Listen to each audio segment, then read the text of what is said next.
আজ বহরমপুর রবীন্দ্র সদনে পঞ্চায়েত ও গ্রামোন্নয়ন দপ্তরের আলোচনা পর্যালোচনা ও সংবর্ধনা প্রধান অনুষ্ঠান অনুষ্ঠিত হলো। এদিনের এই অনুষ্ঠানে মূলত পরিবেশকে কিভাবে স্বচ্ছ ও পরিষ্কার রাখা যায় তা নিয়ে আলোচনা হয়।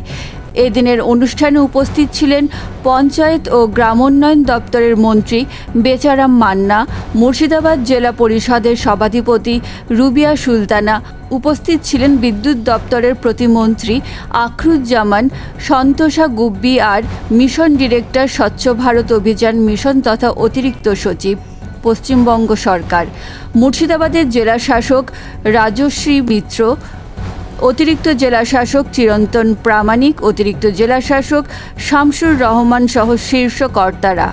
মঞ্চে কানাই মণ্ডল, বাইরন বিশ্বাস, জীবন সাহা, আশিস মার্জিত ও মোহাম্মদ আলীর মতো বিধায়কেরাও উপস্থিত ছিলেন অধিকাংশ পঞ্চায়েত সমিতির সভাপতি সহ গ্রাম পঞ্চায়েত ও প্রধান এবং প্রতিনিধিরা। এদিন পঞ্চায়েত ও গ্রামোন্নয়ন দপ্তরের মন্ত্রী বেচারাম মান্না তার বক্তব্যের মধ্যে ডেঙ্গু ও প্লাস্টিক ব্যবহার নিয়ে সাধারণ মানুষকে সচেতন করেন।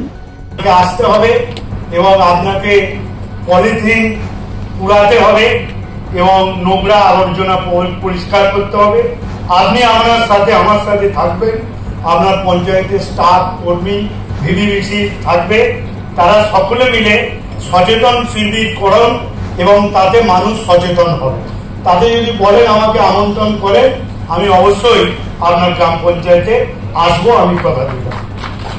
কান্দি পঞ্চায়েত সমিতির পার্থপ্রতিম সরকার ও হরিহরপাড়া সভাপতি মীর আলমগীর পলাশের কথায় উঠে আসে শৌচাগার তৈরিতে কাজের শুরুতেই টাকা দেওয়ার কথা এবং আদিবাসী এলাকায় তাদের জীবনযাপন শৈলীর জন্য শৌচাগার তৈরিতে অনীহার কথা। আবার বহরমপুর পঞ্চায়েত সমিতির সভাপতি আইজুদ্দিন মণ্ডল ব্লকে 500-র মধ্যে 250 আইসিডিএস কেন্দ্রের নিজস্ব ঘর না থাকার কথা তুলে ধরলে অতিরিক্ত জেলা শাসক চিরন্তন প্রামাণিক জানিয়ে দেন, বহরমপুর পঞ্চায়েত সমিতি এখনো 1.5 কোটি টাকা খরচই করতে পারেনি। টাকা সমস্যা হবে না। আমরা এবং আমাদের এলাকার কোনো ব্যক্তিকে খোলা স্থানে শৌচকর্ম করতে দেব না। প্রত্যেক বাড়িতে যাতে শৌচাগার থাকে এবং লাগাতে দেব না। বাড়িতে আবর্জনা আলাদা আলাদা করে রাখার ব্যবস্থাপনা করব। আমরা প্রায় 80% কাজ করতে পেরেছি, যেটা আপনার ওডিএফ প্লাস ওডিএফ মডেল হতে আমাদের যে প্রায় 2000-এর মতো গ্রাম আছে, আর 300-400 গ্রাম বাকি রয়েছে। আমরা আশা করছি সেগুলো এই মিটিংয়ের পর কাজের গতি বাড়বে। অবশ্যই সর্বভারতীয় ক্ষেত্রে যে কাজের ট্রেন্ড, তাতে আমরা স্বচ্ছ ভারত মিশন নির্মল বাংলায় আমরা অনেকটাই এগিয়ে এসেছি এবং আমাদের প্রতিটি জেলায় একটা প্রতিযোগিতামূলক মনোভাব নিয়ে চলার ফলে আমাদের কাজের গতি যেরকম বেড়েছে, টাকা খরচেরও অঙ্ক বেড়ে, যেগুলো খরচ করতে পারেনি সেইগুলোকে নিয়েই তো আমরা এই মিটিংগুলো করছি। যে পাচ্ছে পুরস্কৃত করছে, আমরা মঞ্চে পুরস্কৃত, যারা পাচ্ছে না তাদেরকে কিভাবে কোথায় অসুবিধে এটা বোঝাবার চেষ্টা করছি। এই মুহূর্তে আমাদের মুর্শিদাবাদ জেলার স্থান প্রায় 4র্থ স্থানে রয়েছে।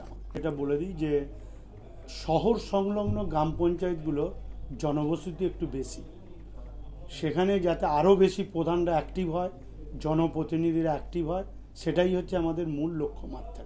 এবং জেনে রাখবেন, যেটুকু আপনারা পিছিয়ে রয়েছি সেগুলো মূলত শহর লাগোয়া পঞ্চায়েতগুলোই আমরা সমীক্ষায় দেখেছি আমরা পিছিয়ে আছি এবং সেখানে কিছু জায়গার প্রবলেম আছে, ভেস্টেন ল্যান্ডের কম আছে, সেই বিষয়গুলো আমরা আলাদাভাবে নজর দিচ্ছি। এবং তার মধ্যে রয়েছে আপনার পর্যটনভুক্ত গ্রাম পঞ্চায়েত।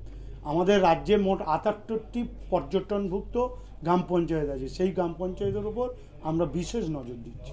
দেখুন, লক্ষ্য আমরা কাছাকাছি পৌঁছে গেছি। আমাদের একটা ফ্যামিলি থাকবে না যে যার বাড়িতে শৌচাগার নেই, এটাই আমাদের লক্ষ্য। রাজ্যের পঞ্চায়েত দপ্তরের এই মিশন নির্মল বাংলা প্রকল্পে আমরা এই আর্থিক বছরে আমরা প্রায় 2,700 কোটি টাকা আমরা খরচা করতে পারি।